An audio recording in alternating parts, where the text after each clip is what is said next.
à tous, je suis très contente de vous retrouver dans cette nouvelle vidéo. Comme vous l'avez vu dans le titre, aujourd'hui nous allons parler d'alimentation, mais un peu plus précisément de frustration alimentaire et de régime. Voilà, vous expliquer un petit peu ce que c'est la frustration alimentaire, le processus, quels sont les effets sur le diabète, et vous expliquer comment on évite tout ça.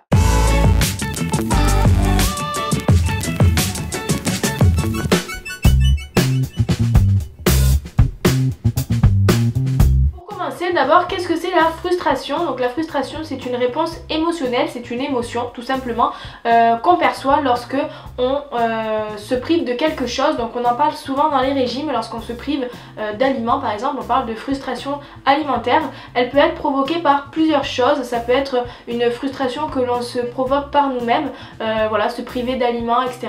Ou alors elle peut être provoquée par d'autres personnes lorsqu'en fait il y a une opposition à une volonté, c'est-à-dire que lorsqu'on veut quelque chose, manger par exemple un aliment dans le cadre de l'alimentation, et que nous-mêmes ou une autre personne nous en empêche. Dans le cadre du diabète, du coup vous l'aurez compris, on parle principalement de frustration alimentaire, notamment pour tout ce qui est produits sucrés, voilà, tout ce qui est pâtisserie, bonbons, soda, biscuits, toutes ces choses qui procurent plutôt du plaisir lorsqu'on les mange et qui ont plutôt une réputation à être très sucrées. Et puis lorsqu'on nous découvre un diabète, c'est vrai que du jour au lendemain on se fait des piqûres d'insuline et puis on voit l'alimentation d'une manière différente. On mange plus forcément les aliments comme avant, c'est-à-dire qu'avant, quand on n'est pas diabétique, on mange les aliments sans trop y réfléchir, et puis en fait quand on devient diabétique, il faut regarder tous les glucides, voilà, voir un petit peu ce qu'on mange, cadrer les repas, voilà, il y a des petites règles qui s'imposent comme ça. Et puis parfois aussi il est interdit des produits sucrés, des choses comme ça. On peut rapprocher le régime alimentaire que je viens de vous décrire là à celui d'une personne qui voudrait perdre du poids par exemple.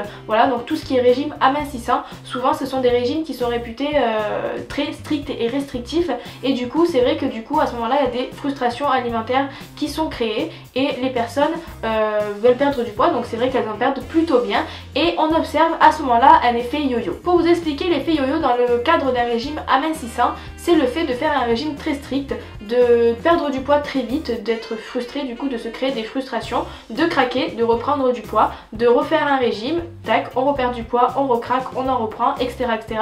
Un peu un effet boule de neige, et souvent dans la perte de poids, on observe un peu une reprise de poids même plus importante, et ça fait qu'augmenter au fur et à mesure du temps. On peut rapprocher cet effet yo-yo dans le régime amincissant, on peut aussi l'appliquer également dans le diabète pour ce qui est de l'équilibre des glycémies. En effet, dans le régime amincissant, l'objectif c'est la perte de poids. Ici, nous dans le diabète, l'objectif c'est d'avoir une glycémie plutôt équilibrée. Du coup, je vais vous coller ici mon hémoglobine glyquée au moment de l'adolescence. Donc je vous enlève tout le début à la découverte et puis tout ce qui est aujourd'hui. Je vous mets vraiment que l'adolescence. Donc vous savez que l'hémoglobine glyquée c'est une moyenne des glycémies sur 3 mois. Et donc vous voyez qu'au niveau de mes glycémies à l'adolescence, on observe également un effet yo-yo, c'est-à-dire un effet où l'hémoglobine glyquée augmente au moment du rendez-vous médical souvent.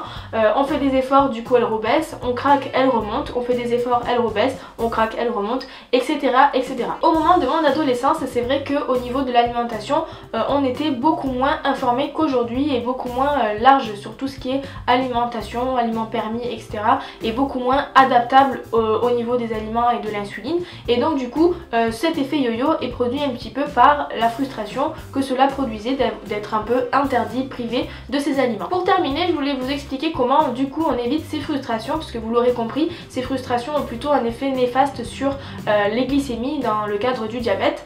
Comment on les évite? Tout simplement en ne se privant pas. Alors bien entendu, il faut quand même rester raisonnable et pas manger des trucs sucrés tout le temps, mais on peut se permettre d'en manger de temps en temps, bien entendu en adaptant la dose d'insuline en fonction de ce qu'on mange, d'où le principe de l'insulinothérapie fonctionnelle. Si jamais vous ne savez pas ce que c'est, je vous mets la vidéo ici pour que vous puissiez aller voir. Voilà, donc en adaptant bien la dose d'insuline, et bien entendu au niveau de tout ce qui est produits sucrés, donc là on parle de diabète, d'équilibre glycémique, etc.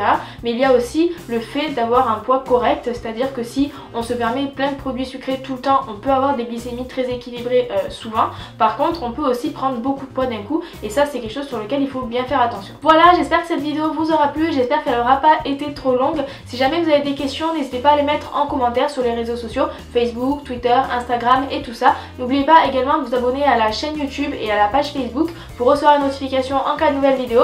Merci d'avoir suivi cette vidéo et à bientôt.